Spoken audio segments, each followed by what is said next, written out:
আসসালামু আলাইকুম dear viewers. OG EBN education consultancy IC থেকে আমি ঢাকা ব্রাঞ্চ ম্যানেজার মোহাম্মদ হাসিবুল আলম বলছি আপনাদের সাথে। আজকে 2025 নতুন বছরের শুরুতে একটা আনন্দের সংবাদ দিয়ে আপনাদের মাঝে এসেছি আমি। আমার সাথে আছে উত্তরা সেক্টর 12 থেকে মাহমুদুল্লাহ পিয়াস ভাই। পিয়াস ভাই কেমন আছেন? আলহামদুলিল্লাহ ভালো আছি। ভালো আছেন? জি আলহামদুলিল্লাহ অনেক ভালো আছে আল্লাহর রহমতে।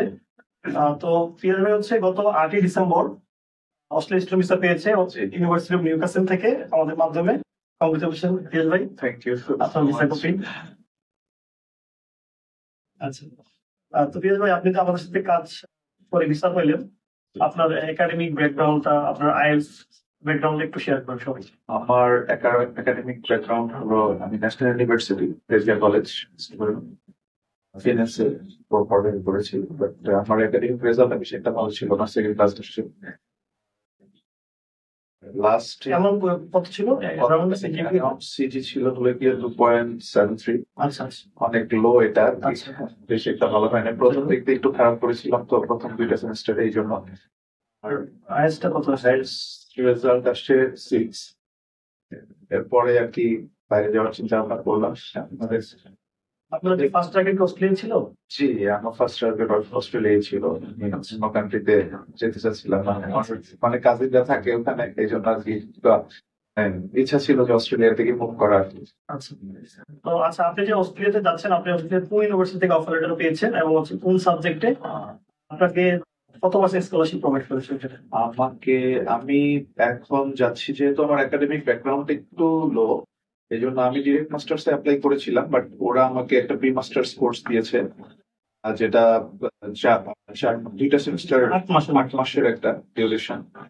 প্রি মাস্টার্স নিয়ে যেতে হচ্ছে আর কি। ইউনিভার্সিটি অফ নিউক্যাসল, সাবজেক্ট হলো এমবিএ গ্লোবাল।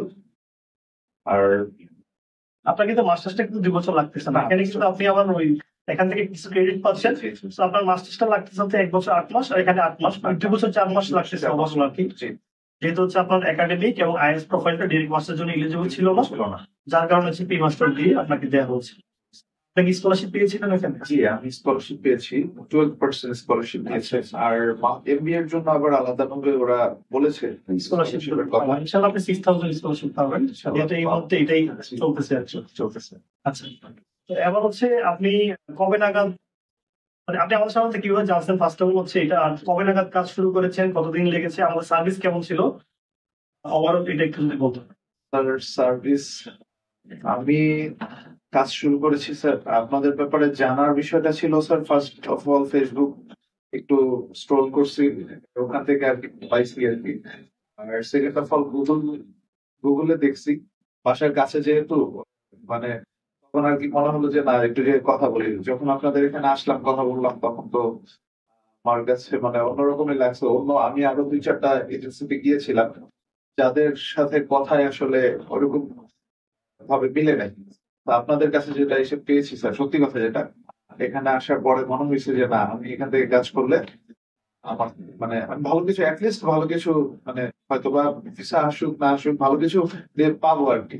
এই আশাই আর কি। পরের দিনে আমি সবকিছু জমা দিয়েছিলাম, কাগজ সেন্ড করেছিলাম আপনাদের কাছে।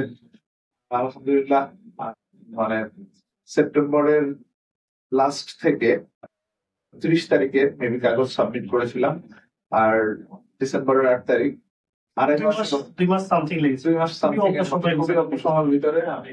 আপনার কিন্তু মনে ব্যাংকও রেডি ছিল না? না, আমার অলমোস্ট 2 মাসের ম্যাচুরিটি আপনি আলহামদুলিল্লাহ ভিসা পেয়ে গেছেন। পেয়েছি আমাদের। আপনার সাপোর্টিং ডকুমেন্ট বা অন্য যে বিষয়গুলো ছিল আলহামদুলিল্লাহ ঠিক ছিল দেখে ইনশাআল্লাহ আপনি ভিসা পেয়েছেন। জি স্যার, আলহামদুলিল্লাহ আমরা নিজেরা অনেক খুশি আপনার ভিসা গ্যান করতে পেরে, অবশ্যই স্যার। হেল্প করতে পেরে।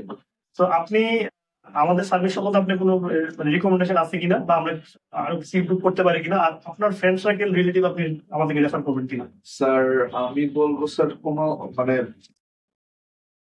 অনেক কিছুই আসলে আপনাদের মাধ্যমে অনেক কিছু আপনার হেল্প করেছেন, যেটা আসলে আমি না বললেই নয়। অনেক টাইমে আমি রাত্রে 10টার দিকেও ফোন দিয়েছি, 11টার দিকেও ফোন দিয়েছি, আমি পেয়েছি সবাইকে। এটা একটা বড় জিনিস। আমি হয়তো অন্য কোথাও কোনো জায়গায় আমি এটা পাবো কি পাইতাম কিনা, এই সাপোর্টটুকু পাইতাম কিনা আমি জানতে চাই না। আর শুরু থেকে শেষ পর্যন্ত ভার্সিটি অ্যাপ্লাই করা, জিএস ক্লিয়ার করা এবং ভিসা অ্যাপ্লাই করা থেকে শুরু করে মেডিকেল, তারপরে ডিএফএস, সব জায়গাতেই আপনাদের একটা হেল্প ছিল স্যার, এটা তো না বললেই নয়। আর কোনো কিছু চেঞ্জ আমার রিকমেন্ডেশন কিছু নাই স্যার। আমি সবাইকে বলবো যে আমার যত আত্মীয় স্বজন আছে বা আমার ফ্রেন্ড সার্কেল যারাই যেতে চায়, যারাই কাজ করতে চায়, আমি তো অবভিয়াসলি আপনাদের নামই বলবো এবং আসতে বলবো, দেখা করতে বলবো আপনাদের সাথে। কথা বললে কোনো না কোনো যে কোনো সিচুয়েশনের মানে সলিউশন আপনারা বের করে দিতে পারবেন ইনশাআল্লাহ। ইনশাল্লাহ আমরা চেষ্টা করবো যে যারা পটেনশিয়াল স্টুডেন্ট আছে তাদেরকে কিন্তু আমরা হেল্প করতে পারি। Help করতে পারবেন। আরেকটা বিষয় আমি বলতে যাচ্ছি, আপনি কিন্তু বায়োমেট্রিক 8 তারিখে দিয়ে 8 তারিখে ভিসা পেয়েছিলেন, এটা কিন্তু একটা রেকর্ড। কারণ আমরা একই দিনে বায়োমেট্রিক মেডিকেলে ভিসা, এটা হয় না। নর্মালি হয় নাই। আপনি নিজেও অনেক আশ্চর্য হয়েছিলেন, আমরাও আশ্চর্য হয়েছি। But আলহামদুলিল্লাহ আমরা অনেক খুশি যে আমরা একদিনে আমরা ভিসাটা পেয়েছি। আমি একদিনে বলতে গিয়ে একটু পরে আর কি আমি বায়োমেট্রিক্স দেওয়ার উইদিন 2 আওয়ার্স আমার কাছে আপনারা ফোন ব্যাক, আমি তো বিলিভ করি নাই প্রথম, বাট পরে যখন আপনারা ছবি পাঠাইছেন তখন তো তো পুরা আমি তখন শকড পুরা যে কি হইলো এটা, হঠাৎ করে সাডেনলি বিষয়। আলহামদুলিল্লাহ আল্লাহ আপনার নিজেকে দ্রুত ভিসা রাখছে অবশ্যই। অবশ্যই আর যাই হোক, তো যারা হচ্ছে পিএসবি এর মতো অস্ট্রেলিয়া স্টুডেন্ট ভিসা অ্যাপ্লাই করতে চাচ্ছেন তারা আমাদের সাথে যোগাযোগ করতে পারেন। আমাদের সাথে যোগাযোগের ঠিকানা হচ্ছে OG email education consultancy, house number 44, 4th floor, সোনাগা জনপদ রোড, সেক্টর 9, উত্তরা, ঢাকা। আসসালামু আলাইকুম।